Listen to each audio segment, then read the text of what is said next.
was trying to pick out something as beautiful as you. I don't think I did you justice. Okay. That's it. That's our show. I'm gonna go cry. She started with nothing but a voice, a dream, and a small-town Texas spirit. Then one audition changed everything, and the world never forgot her name. 20-plus years later, Kelly Clarkson isn't just surviving. She's owning Las Vegas stages, sitting on a $50 million fortune, running her own record label, and still making headlines with her love life. From crushing heartbreak to building a full-blown empire, this is a complete, unfiltered story where Kelly Clarkson stands in 2026. And trust us, it's a lot. Before the Grammys, before the Emmy wins, before the Las Vegas residency and the $50 million, there was a little girl in Burleson, Texas, who just wanted to sing. Kelly Brianne Clarkson was born on April 24, 1982, in Fort Worth, Texas, the youngest of 3 children in a working-class family. Her parents divorced when she was just 6 years old, and that early experience of loss and instability forged in her a self-reliance and emotional depth that would eventually make her one of the most compelling voices in American pop music. She was an unusual kid until a middle school choir teacher overheard her singing in the hallway and insisted she join the choir. That teacher had no idea what they had just unlocked. By graduation, she had the kind of raw talent that made people stop mid-sentence. She turned down college scholarships, moved to Los Angeles, and hit a brutal reality check. Failed demo deals, a fire that destroyed her apartment, and it broke Kelly catching a Greyhound back to Texas. But she regrouped. She pushed forward. In 2002, she walked into an audition for the inaugural season of American Idol. Her zero-filter charm and once-in-a-generation voice made her the clear favorite. She won. A moment like this debuted at #1 on the Billboard Hot 100. In 2003, Thankful opened at #1. Then came 2004's Breakaway. Since You've Been Gone, Behind These Hazel Eyes, Because of You, 12 million copies sold worldwide, and 2 Grammy Awards. She wasn't just an Idol winner. She was a legitimate, generationally gifted artist who never let that foundation crack. Let's talk about the money. Because honestly, it hits differently when you understand how it's built. Kelly Clarkson's estimated net worth in 2026 sits at around $50 million.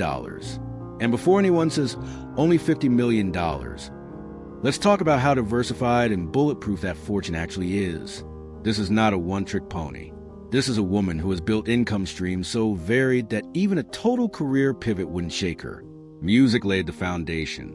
She has sold over 25 million albums and more than 50 million singles worldwide, numbers that still generate serious royalty checks long after the albums dropped.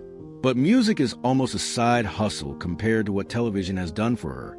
The Kelly Clarkson Show, her Emmy-winning daytime talk show, has been one of the highest-rated daytime programs in America since its 2019 launch. Multiple Emmy wins, including Outstanding Entertainment Talk Show Host. Season 7 is currently airing, and Kelly has confirmed it will be her last. The show goes out on a high, still Emmy-worthy, still one of the most watched daytime programs in the country, and ending entirely on Kelly's terms. Then there's The Voice, reported earnings of $14 million per season across multiple seasons. Let that settle. Brand partnerships with Wayfair and Citizen Watches add to the pile. A best-selling children's book series inspired by her daughter River Rose adds more. And then there's the newest venture, the one that proves she is absolutely not done swinging. In spring 2025, Kelly launched her own independent record label, High Road Records. In May 2025, she dropped her first independent single, Where Have You Been?, a genre-blending rock-pop R&B ballad.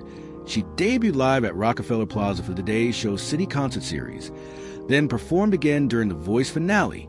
It was a statement, a declaration of creative ownership that most artists at her level rarely make. And then there's Las Vegas. Kelly Clarkson, studio sessions at the Coliseum at Caesar's Palace, with dates running all the way through August 2026. Her first residency in 2023 and 2024 grossed over $10.8 million across just 14 shows. Demand for studio sessions was so overwhelming that Caesars added 10 additional 2026 dates. The number is $50 million. But what's more impressive than the number is the architecture behind it. Kelly Clarkson is, by her own admission, a homebody with expensive taste and the purchasing power to match. Her heart belongs to Montana. She has repeatedly called her sprawling Montana Rancher Forever home, the place where she and her kids feel most like themselves, away from cameras and chaos. It's a $17.75 million property that became the center of a brutal legal battle during her divorce from Brandon Blackstock, who claimed it was jointly owned. A judge ruled it belonged solely to Kelly. She agreed to give Blackstock 5% of its value, roughly $908,800, and she kept it. That ranch is her sanctuary. After selling her 20,121 square foot Nashville mansion, 7 bedrooms, 11 bathrooms, private dock, saltwater pool, for $6.3 million in 2021, she picked up a $5.4 million home in Toluca Lake, Los Angeles. 5 bedrooms, 7 bathrooms, 1936 traditional architecture, outdoor pool, and a separate guest house. Charming by most standards. Modest by Kelly's. Since the Kelly Clarkson Show moved production to New York in 2023, she has been renting in Manhattan, while Montana remains her true home base. Kelly Clarkson and Brandon Blackstock looked like one of those couples destined to last. She was America's sweetheart, the first American Idol winner, who became a genuine superstar without losing her relatability. He was a powerful Nashville music manager, respected and deeply connected in the industry. They met in 2006 at the Academy of Country Music Awards rehearsals. Nothing romantic happened immediately.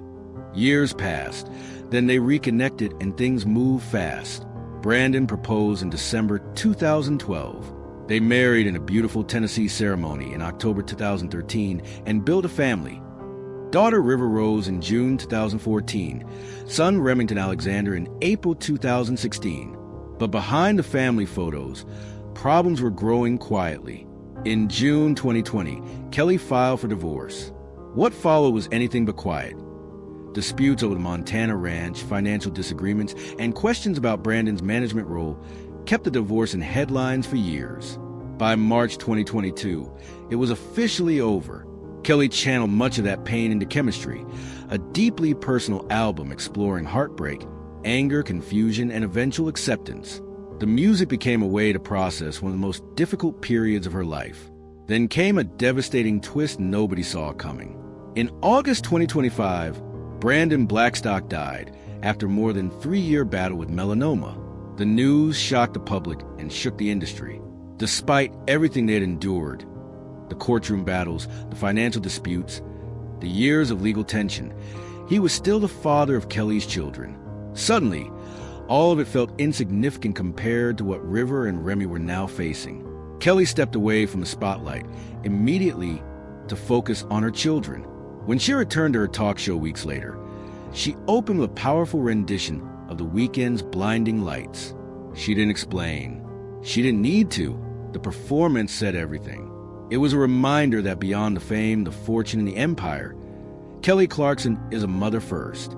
So after all that, the marriage, the divorce, the courtroom battles, the grief, is Kelly Clarkson open to love again? Short answer, not officially. But the longer answer is far more interesting. As of 2026, Kelly is single, and she's been refreshingly, almost defiantly honest about it. In May 2025, during an appearance on Today with Jenna and Friends, she told Jenna Bushhager that she was neither actively looking nor completely ruling it out. She explained she was simply very busy. She laughed about it, but the honesty resonated. As a single mother of 2, she said her children's schedules were even busier than her own, rushing from the show to baseball practice, just trying to be present.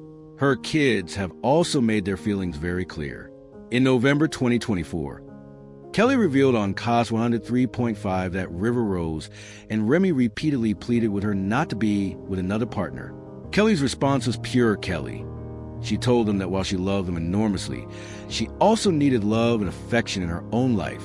Only Kelly Clarkson could share a moment like that on live radio and make it simultaneously hilarious and heartwarming. At the Hilton Grand Vacations Tournament of Champions in January 2026, she introduced her 2009 hit My Life Would Suck Without You with a wry one-liner. This next song, hopefully you're in a relationship where your life would suck without them. I am not. Here we go. The crowd went wild, because that's Kelly.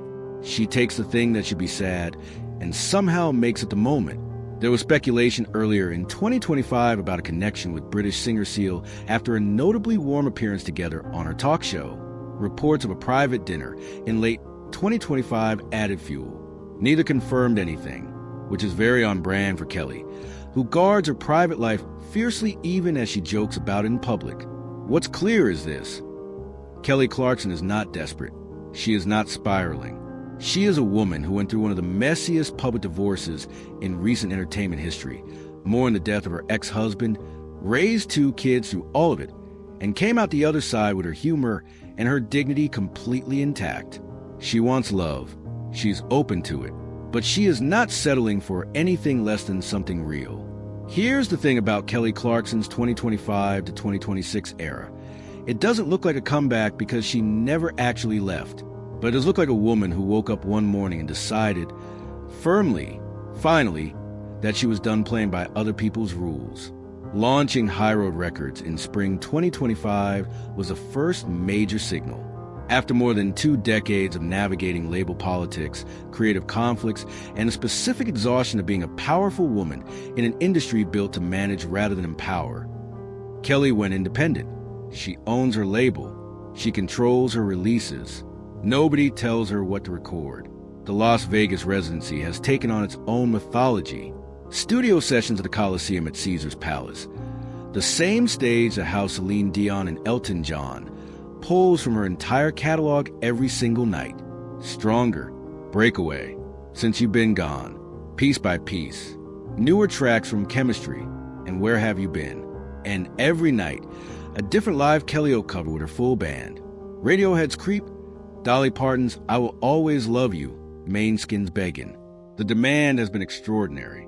She also expanded her TV footprint with Songs and Stories with Kelly Clarkson, a primetime NBC spin-off pairing live performances with intimate conversations.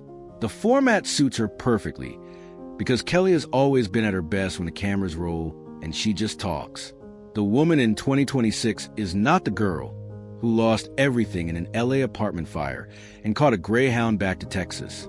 She is a 3-time Grammy winner, an Emmy-winning host, a Las Vegas headliner, an independent label owner, a best-selling author, and a mother too, one of the most enduring entertainers of her generation. Through every divorce headline, every career pivot, every luxury home buy and sell, every viral Kelly Oak moment, Kelly Clarkson has remained exactly who she was the day she walked nervously into that American Idol audition in 2002. Raw, real, completely unafraid to feel things in public. That authenticity is a whole empire. And honestly, we are nowhere near finished watching her build it. If you made it this far, you clearly love a good story. Hit subscribe, ring that notification bell, and we will see you in the next one.